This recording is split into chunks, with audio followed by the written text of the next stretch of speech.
The search for the pride has gone on over many kilometers. Kevin Leo Smith manages these 5,500 hectares of savanna near South Africa's famous Kruger Park. Then his radio crackles. Trackers have spotted the cats feasting on a prey. Oh, there it is there. Okay. Yeah, it's a zebra carcass. They nearly finished it. Pull it somewhere else. So they pull it like that to try and get to other parts of the carcass. The mission is to capture and sterilize a lioness. Yeah, Peter, we've got them. So if you want to start making plans. Lions are top predators here in Reetsproot.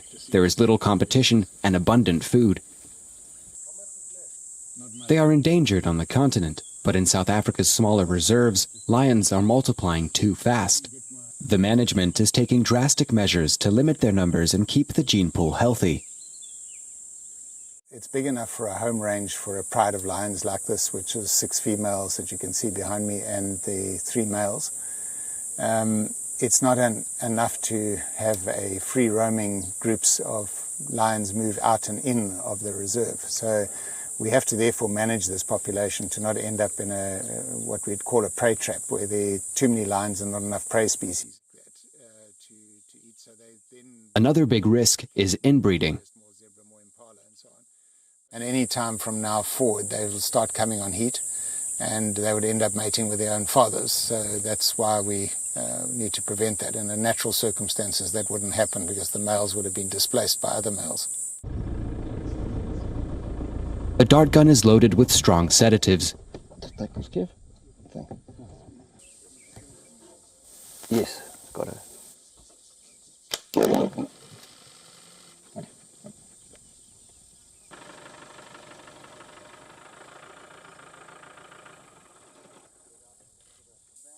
In a few minutes, the lion drifts off.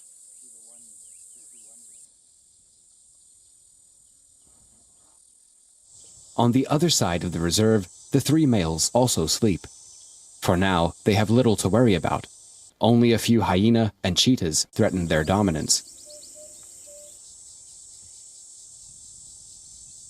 But they too will be caught up in the population control scheme. In a few years, young males from a different reserve will replace them. Reetsproot is part of a network of public and private reserves, the Lion Management Forum. They mimic natural processes by controlling reproduction rates and swapping males. If you think about these 59 populations, they in total have about 700 lions. That is increasing at roughly about 2% a year. If we didn't do the management that we were doing in that place, the population will be increasing at 22% a year. Now that sounds really nice, but the trouble is I don't have lots of space for that in South Africa. In the operating theater, veterinarians start the procedure. It's a complicated operation.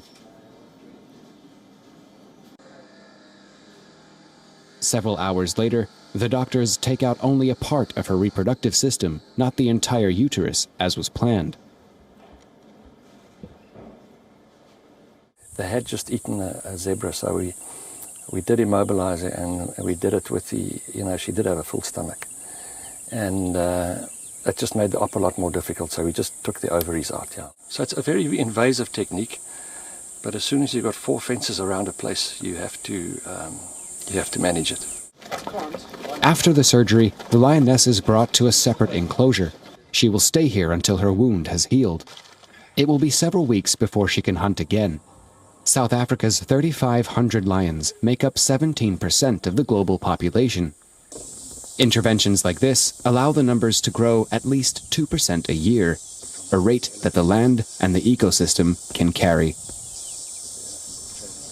WION is now available in your country. Download the app now. Get all the news on the move.